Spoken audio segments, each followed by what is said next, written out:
démb Assemblée nationale dalaloon na Moustapha Ba ministre du budget et des finances moom nag ni ki démb avancé na benn bilan ajaratu ci 12 ans bu régime bu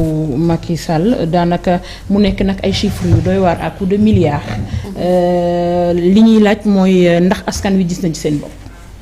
waaw c'est une très bonne question mais apparemment le ministre des Finances a, on va dire, presque fait l'unanimité selon ce que les journaux nous rapportent ce matin. Que li nga xamante ne moom moo xewoon ci Assemblée nationale bokk na ci l'un des rares ministres yoo xamante ne am nañu ko démb.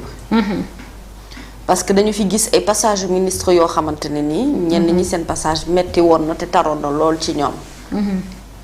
moom bosam xëy na peut-être on va dire dans la pratique pour entrer dans le fond du sujet. Absolument. Concernant ces milliards-là, l'aspect positif c'est qu'il ait au moins dressé un bilan. te loolu c'est important parce que wàllum finance boo ko yoree du rek apporter ay chiffres mais baax na itam ñuy préciser ci chiffres yi ñuy annoncé ci lan ak lan la ñu ko investir ba nga xam ne nit ñi dinañu mën a justifier dëgg-dëgg tous ces milliards là.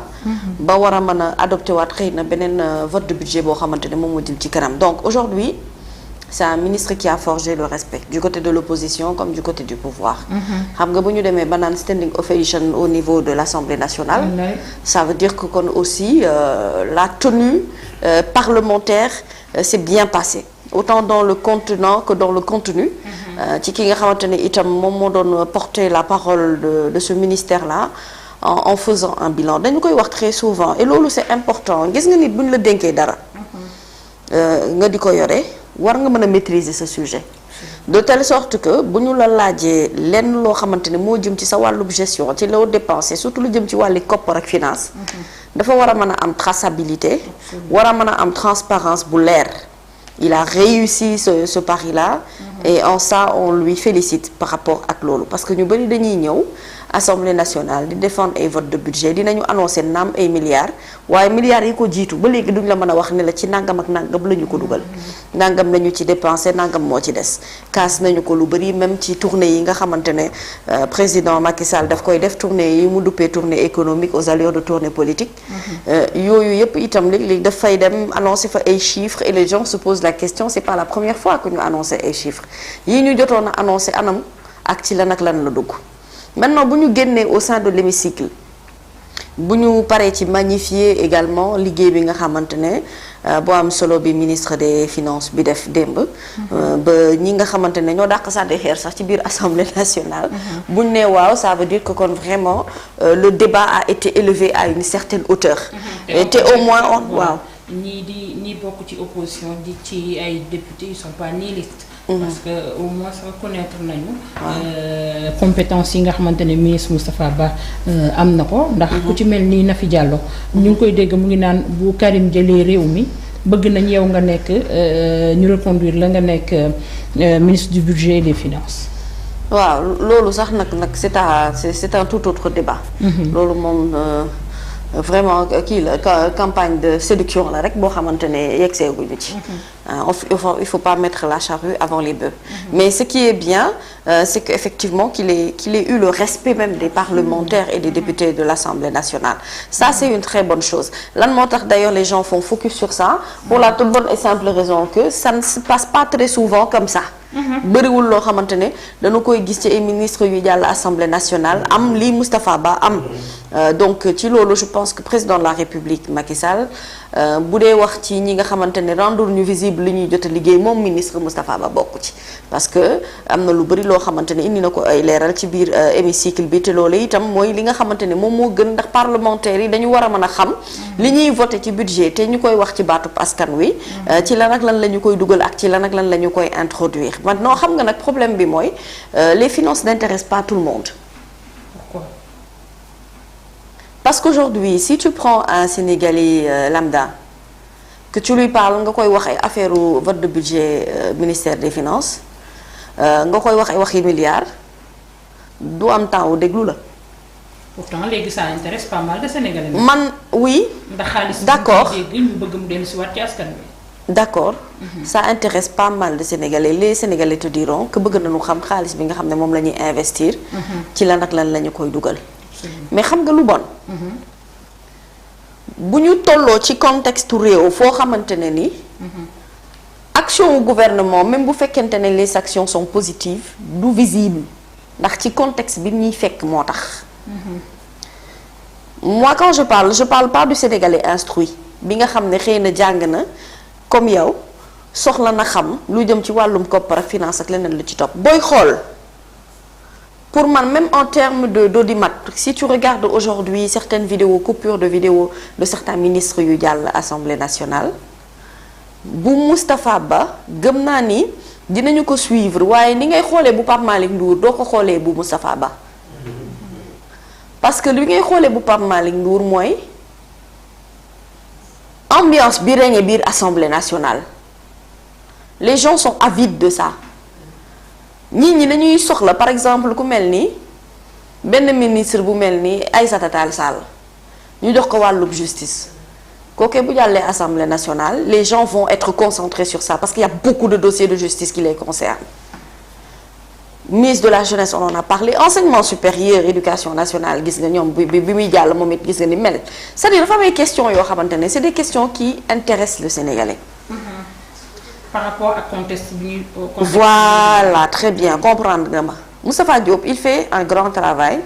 Il l'a démontré au niveau de l'Assemblée nationale on lui dit bravo par rapport ak li muy def mais danga ma laaj yow ci sa njëlbéenu wax xam nga waxoo ma ne ma ministre Moustapha Ba pourquoi mu am un aussi bon retour positif par rapport à l'Assemblée nationale danga ne ma Mamy Samb est-ce que ministre bi li mu waxtaanee ci Assemblée nationale milliards yi ñu fay tudd est-ce que askan wi sentir nañu ko. c'est ça ta question. ma ne la askan wi ci bëri moom mu xam milliards dañu koy dégg waaye xamuñu lu xew. benn taluñu ko. beneen bi ci topp mooy manque d'intérêt bi par rapport à tout ça malheureusement il y a eu beaucoup trop de chiffres tellement annoncés par rapport à des rentrées et des sorties d'argent que finalement. Le Sénégalais n'a même plus envie d'avoir un moyen de contrôle par rapport ak li nga xamante ne moom mooy xew li mu soxlaa xam mooy milliards yi nga xamante ne naam dugg na nga ne ma ndax askan wi yëg nañ ko man ne la déedéet bu ñu ko yëgoon lu bari duñu ko jàmbat. xëy na nag dafa am loo xamante ne mooy le bilan matériel lu nit mën a gis mën a teg bët ne président de la République Macky Sall comme ni ko Oustaz Diaga di waxee bi ma duggee terre bi xam naa ne terre bi tubaarkàlla neex na te arrangé na ma man mi dëkk ci banlieue. je prends moins de temps pour jóge fi ma dëkk mën a yegg biir Dakar loolu bilan bu matériel la boo ma nee nag def naa ci nangami milliards. donte ñenn ñi naa ñu siiki saaka naan milliards yi ëpp naag ëppul au moins maa ngi ciy teg sama gët. nga wax ma ci ay projet de tali problème projet infrastructure construction yi nga xamante ne engagé nañ ko ak yenn projet yoo xam ne ce ne sont pas les projets de Macky Sall. ce sont des projets de Wade yu mu yeggali. c'est ça l'état égale continuité donc. ci loolu au moins am na ci ay réalisations conduire na ko ba mu yegg à un certain niveau mais aujourd'hui nit ñi ni ñuy dundee suñu dundinu tous les jours les gens ne sentent pas que dëkk bi am na ay milliards ñu ci bari ci askan wi mënuñu ko sentir bu baax ba mën a apposer dëgg-dëgg li nga xamante ne moom mooy seen signature par rapport ak un budget bu jógee ci ministère des finances ak leneen lu ci topp. léegi nag les finances sont importantes te encore une fois exemple bi nga xamante ne Moustapha jox na ko mooy vraiment le fait que mu mën a am traçabilité par rapport ak li ñuy def lépp et surtout cette culture de bilan pour man il a même eu le temps d'anticiper sur yenn questions yi nga xam ne leer na ko ni doonoon nañ ko laaj te il a su apporter les réponses qu'il fallait parfois da ngay poser ministre benn question par rapport ak lu jëm ci wàllub liggéeyam mais dina wiiri ba Dakar ngooñ balaa mooy yegg si tillëpal pour wax la rek ne la ne xaalis bi dugal nañ ko ci nangam def nañ ci nangam ak nangam ak nangam les gens ont besoin de réponses claires fii nu toll nii c'est leur président de la République qui leur a dit ne leen rendez visible li may liggéey fexe leen ba askan wi xam ne dugal na li ñuy liggéey ci Sénégal def nañ ci nangam def nañ ci nangam def nañ ci nangam def nañ ci nangam mais aujourd'hui vraiment ñun fi ñu bëgg yegg na bu mooy à un niveau où quand un ministre va se mettre à l'Assemblée nationale et nous dire on a investi tant de milliards au Sénégal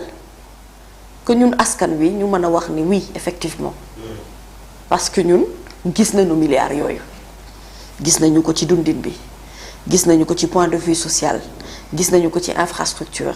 gis nañ ko ci industrialisation gis nañ ko ci point de vue santé gis nañ ko fi ci train de vie ak budget bu état gis nañ ko fi ci sunu dundinu tous les jours c'est-à-dire qu'on sent que réellement que c'est un pays qui est en voie d'émergence ma àbb seen expression on a besoin de le sentir léegi nag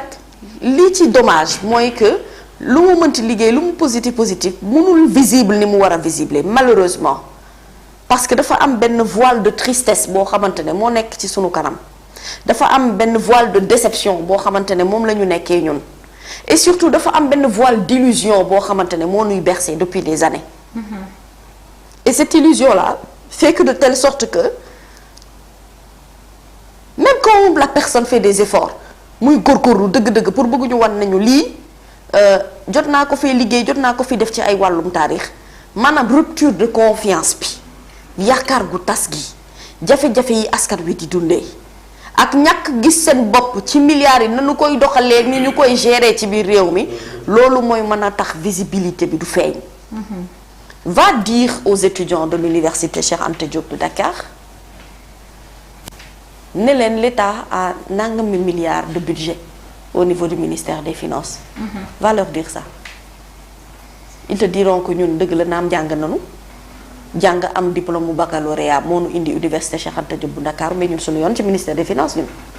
ñun tout ce qu'on veut c'est que ñu ubbi sunu université yi que ñu mën a jàng. On a vu que ñu ngi wax ne SAES en tout cas ñoom ils maintiennent leur position par rapport ak li nga xam ne mooy fermeture bi ñu def ci au niveau des universités Cheikh Anta Diop de Dakar. Va dire aux góorgóorlu qui habitent dans un coin reculé wala dëkk ci biir banlieue bi du dund daanaka rek lu ñu mën a tuddee pauvreté nga ne ko am na nangami milliards bu nuy waxtaanee ci biir assemblée nationale ci ministre des finances mu ngi liggéey de bravo mais intéressé wul góorgóorlu bi danaan la ndax milliard bi man dama ko gis ci sama dund wala dama ko sentir ci ni may évoluer wala qu'est-ce qui se passe. Ce qui est mal c'est que nu nuy wax ni koppar am na dugal nañ ko ci réew mi investir nañ ko te ñun askan wi sentiruñu ko te loolu ce n'est pas la faute du ministre des Finances c'est la faute de la gestion de l'État par rapport ak utilité wu xaalis bi fi ñu koy dugal ci secteur clé yi intéressé Sénégalais yi defaral nu ay tali baax na indi nu TER c'est très bien yaa ngi waaj a inauguré BRT nee nañu war naa mën a commencer daw le 27 décembre selon ce que les journaux nous disent c'est excellent construire nga ay école yokku lim bi c'est très bien yokku nga itam tabaxum hôpitaux yi c'est excellemment bien ñu dem ba ne da ngay inaugurer ay jàkka ñu ne bravo waaye ñun dafa am loo xamante ne ni moo nu tënk mooy bu nu xëyee nu nuy lekk nu nuy naan nu nuy fajee sunu ay soxla bu nu feebaree naka la ñuy am possibilité faj sunu ay doom naka la ñuy def ba mën a orienter sunu ay doom ci ñu mën a am njàng gu baax ëllëg. tànneefu métier par rapport à beaucoup de choses bu ñu jàngee ba pare naka la ñuy def ba mën a liggéey maanaam milliards yooyu donte mënuñu ko séddale ci poosu sénégalais bu ne waaye ñu investir ko ci war a mën a tax sénégalais yi bu liggéey ab diir mën a dajale milliards foofu la ñuy waxee. Donc le ministre a fait une très très bonne chose. Il a fait vraiment une séance plénière excellente. bu demee ba membre de l'opposition yi ak membre pouvoir pour une fois ñu concentré wu sur des questions qui n'ont rien à voir avec la politique, des questions d'intérêt de ce pays te ñoom ñëpp ñu àndandoo ne ko Moustapha Ba bravo expert nga liggéeykat nga jàmbaar nga am na loo xamante ne def nga ko ñu ngi la naan wiiw bravo par rapport à tout ça mais mënoon na gën a visible bu fekkonte ne Moustapha Ba moom en tant que ministre ñeneen ñi mu bokkandool taabal bu ñuy toog conseil des ministres dañoo def ni ñoom dañoo def ni Moustapha bu boobaa liggéeyu Moustapha day gën a visible baa xam nga ne chaque jour ma wax la ne Nabou Cor benn lam ci loxo du yëngatu gis nga 2A TV li tax muy neex mooy man lu ma amub xam-xam ak lu ma aay ma toog fii man bëggatul li bëgg sabaru nit ñi baa dinañ ma seetaan il faut ñu jël ji benn Nabou Cor bu compétente ci li muy def woowee beneen oustaz Diaga parce que en fait chaîne boobu mooy war a mën a tax bu dajaloowee ñu ne ah 2A finalement c'est une très bonne plateforme de médias c'est pareil pour le gouvernement et les ministres jàppalante gi ni war ci seen biir mooy kenn ku ci nekk ci li ñu la dénk nga def ci li ci war mais loolu yëpp nag dafa am lu ko wund lu ko coiffé ca bopp ba mooy la politique de l'État njiitu réew mi am vision ma muy sant ministre am ay ministre am di ko jëfee ñu génnee lépp lu jëm ci wàllum politique liggéey pour askanu Sénégal on leur demande pas ni plus ni moins parce que bi ñu koy tabb en 2012 le président de la République Macky Sall ci ñi ko fal ñu bari dañoo amoon ci moom yaakaar gu rëy ñenn ñi sax ne yaakaar googu xëy na en 5 ans mënu cee def yenn yi xaaral kon ñu renouveler waat ko wala en 7 ans mënu cee def yenn yi xaaral ñu renouveler waat ko joxaat ko beneen mandat 2019. kon ñooñu bu ñu toogee bay saytu say mbir 12 ans après nga dese quelques mois boo amee ay ministres yoo xamante ne ils sortent du lot dañu naan la bravo mais ce n'est pas le travail d'une seule personne c'est le travail d'une équipe. te nag daf ci am lu bëri ci ay ministères yu bëri lajjate yoo xamante ne ni dafay xaw a muur sax liggéeyu yenn ci ay ministres yoo xamante ne ñu ngi defi jéego ci gouvernement bi donc il ne s'agit pas d'avoir plusieurs ministres il s'agit d'avoir un petit nombre de super ministres qui peuvent conduire de grands projets pour le Sénégal ba nga xam ne sénégalais bi nabu pour répondre à ta question milliards bu mu mënti dégg da ciy gis boppam ci dundinam et puis day mën a projeté wu de telle sorte que milliards yooyu moom muy liggéey pour mën a am milliards yi warul féete benn côté rek. d'accord ci projection boobu la ñuy ñëw annoncé nañu un budget de 7003,6 milliards mu nekk lu bari pour 2024 laaj bi mooy le Sénégal est-ce que li ñu annoncé ci budget pour 2024 mu dooleeku ci dette bi fi nekk ndax finalement Sénégal du bokk ci pays yi nga xamante ne dañoo surendetté. waaw on peut être un pays surendetté mais mën na bañ a nekk carrément un frein à un facteur de développement. Les États-Unis sont hyper endettés. te pourtant dëkk la boo xamante ne dañuy développé wu ñu fa nekk di fa liggéey. time is money la ñu gëm. c'est comme ça qu'ils réfléchissent noonu la ñuy liggéeyee noonu la ñuy tabaxee. man sax boo demee sax ba leb te leb bi am na ba noppi leb bi na la amal njëriñ maanaam il faut mu am rentabilité voilà ak naka la ñuy lebee et puis surtout mu am rentabilité c'est-à-dire xam nga une fois que am nga dette da ngay am obligation de résultat. Absolument. C'est ça loolu moo war a nekk évidence bi leb nga war nga am obligation de résultat parce que leb di tôt ou tard da nga koy fay. mais il faut nga liggéey loo xamante ne moo lay mën a yóbbee payoor googu.